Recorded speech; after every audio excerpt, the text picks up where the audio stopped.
வெளிப்படுத்தல் 2ஆம் அதிகாரம்.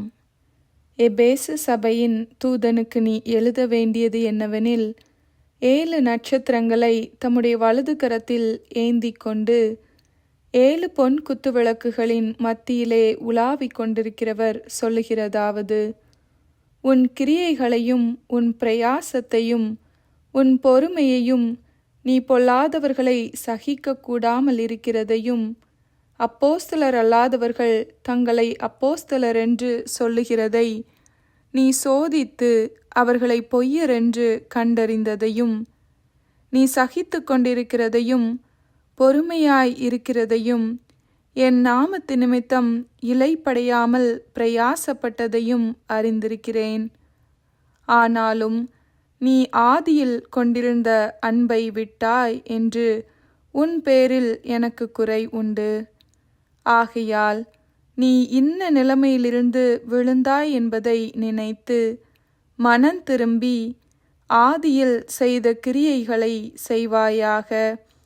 இல்லாவிட்டால் நான் சீக்கிரமாய் உன்னிடத்தில் வந்து, நீ மனம் திரும்பாத பட்சத்தில் உன் விளக்குத்தண்டை அதனிடத்தினின்று நீக்கிவிடுவேன்.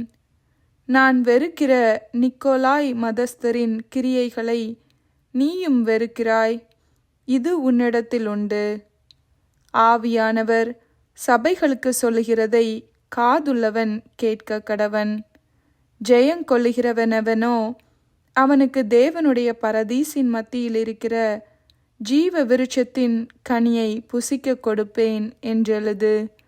சிமிர்னா சபையின் தூதனுக்கு நீ எழுத வேண்டியது என்னவெனில், முந்தினவரும் பிந்தினவரும் மரித்திருந்து பிழைத்தவருமானவர் சொல்லுகிறதாவது: உன் கிரியைகளையும் உன் உபத்திரவத்தையும், நீ ஐஸ்வர்யமுள்ளவனாயிருந்தும் உனக்கிருக்கிற தரித்திரத்தையும், தங்களை யூதரென்று சொல்லியும் யூதராய் இராமல் சாத்தானுடைய கூட்டமாய் இருக்கிறவர்கள் செய்யும் தூஷணத்தையும் அறிந்திருக்கிறேன். நீ படப்போகிற பாடுகளை குறித்து எவ்வளவும் பயப்படாதே. இதோ, நீங்கள் சோதிக்கப்படும் பொருட்டாக பிசாசானவன் உங்களில் சிலரை காவலில் போடுவான். 10 நாள் உபத்திரவப்படுவீர்கள். ஆகிலும் நீ மரண பரியந்தம் உண்மையாயிரு. அப்பொழுது ஜீவ கிரீடத்தை உனக்கு தருவேன். ஆவியானவர் சபைகளுக்கு சொல்லுகிறதை காதுள்ளவன் கேட்க கடவன். ஜெயங்கொள்ளுகிறவன் 2ஆம் மரணத்தினால் சேதப்படுவதில்லை என்றெழுது. பெர்கமோ சபையின் தூதனுக்கு நீ எழுத வேண்டியது என்னவெனில், இருபுறமும் கருக்குள்ள பட்டயத்தை உடையவர் சொல்லுகிறதாவது: உன் கிரியைகளையும் சாத்தானுடைய சிங்காசனம் இருக்கிற இடத்தில் நீ குடியிருக்கிறதையும், நீ என் நாமத்தை பற்றி கொண்டிருக்கிறதையும், சாத்தான் குடிக்கொண்டிருக்கிற இடத்திலே உங்களுக்குள்ளே எனக்கு உண்மையுள்ள சாட்சியான அந்திப்பா என்பவன் கொல்லப்பட்ட நாட்களிலும் என்னை பற்றும் விசுவாசத்தை நீ மறுதலியாமல் இருந்ததையும் அறிந்திருக்கிறேன்.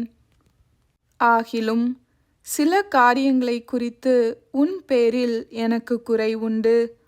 விக்கிரகங்களுக்கு படைத்தவைகளை புசிப்பதற்கும் வேசித்தனம் பண்ணுவதற்கும் ஏதுவான இடரலை இஸ்ரவேல் புத்திரர் முன்பாக போடும்படி பாலாக் என்பவனுக்கு போதனை செய்த பிலேயாமுடைய போதகத்தை கை கொள்ளுகிறவர்கள் உன்னிடத்தில் உண்டு. அப்படியே நிக்கோலாய் மதஸ்தருடைய போதகத்தை கை கொள்ளுகிறவர்களும் உன்னிடத்தில் உண்டு. அதை நான் வெறுக்கிறேன். நீ மனம் திரும்பு. இல்லாவிட்டால் நான் சீக்கிரமாய் உன்னிடத்தில் வந்து என் வாயின் பட்டயத்தால் அவர்களோடே யுத்தம் பண்ணுவேன். ஆவியானவர் சபைகளுக்கு சொல்லுகிறதை காதுள்ளவன் கேட்க கடவன். ஜெயம் கொள்கிறவனுக்கு நான் மறைவான மன்னாவை புசிக்க கொடுத்து அவனுக்கு வெண்மையான குறிக்கல்லையும் அந்த கல்லின் மேல் எழுதப்பட்டதும் அதை பெறுகிறவனே அன்றி வேறொருவனும் அறியக்கூடாததுமாகிய புதிய நாமத்தையும் கொடுப்பேன் என்றெழுது. தியத்தீரா சபையின் தூதனுக்கு நீ எழுத வேண்டியது என்னவெனில், அக்கினி ஜுவாலை போன்ற கண்களும் பிரகாசமான வெண்கலம் போன்ற பாதங்களும் உள்ள தேவகுமாரன் சொல்லுகிறதாவது, உன் கிரியைகளையும் உன் அன்பையும் உன் ஊழியத்தையும் உன் விசுவாசத்தையும் உன் பொறுமையையும் நீ முன்பு செய்த கிரியைகளிலும் பின்பு செய்த கிரியைகள் அதிகமாயிருக்கிறதையும் அறிந்திருக்கிறேன். ஆகிலும் உன் பேரில் எனக்கு குறை உண்டு. என்னவெனில், தன்னை தீர்க்கதரிசி என்று சொல்லுகிற எசபேல் என்னும் ஸ்திரீயானவள் என்னுடைய ஊழியக்காரர் வேசித்தனம் பண்ணவும் விக்கிரகங்களுக்கு படைத்தவைகளை புசிக்கவும் அவர்களுக்கு போதித்து அவர்களை வஞ்சிக்கும்படி நீ அவளுக்கு இடம் கொடுக்கிறாய். அவள் மனம் திரும்பும்படியாய் அவளுக்கு தவணை கொடுத்தேன். தன் வேசி மார்க்கத்தை விட்டு மனம் திரும்ப அவளுக்கு விருப்பமில்லை.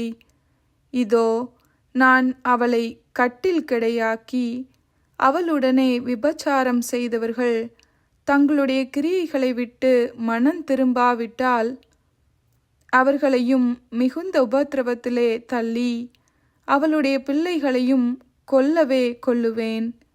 அப்பொழுது நானே உள்ளிந்திரியங்களையும் இருதயங்களையும் ஆராய்கிறவரென்று எல்லா சபைகளும் அறிந்து கொள்ளும்.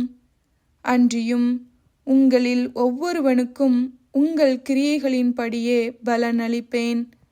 தியத்தீராவிலே இந்த போதகத்தை பற்றி கொள்ளாமலும் சாத்தானுடைய ஆழங்கள் என்று அவர்கள் சொல்லுகிறார்களே, அந்த ஆழங்களை அறிந்து கொள்ளாமலும் இருக்கிற மற்றவர்களாகிய உங்களுக்கு நான் சொல்லுகிறதாவது, உங்கள் மேல் வேறொரு பாரத்தையும் சுமத்த மாட்டேன். உங்களுக்குள்ளதை நான் வருமளவும் பற்றி கொண்டிருங்கள். ஜெயங்கொண்டு முடிவு பரியந்தம் என் கிரியைகளை கைக்கொள்ளுகிறவனவனோ அவனுக்கு நான் என் பிதாவினிடத்தில் அதிகாரம் பெற்றது போல ஜாதிகள் மேல் அதிகாரம் கொடுப்பேன். அவன் இரும்புக்கோலால் அவர்களை ஆளுவான். அவர்கள் மண்பாண்டங்களைப் போல நொறுக்கப்படுவார்கள்.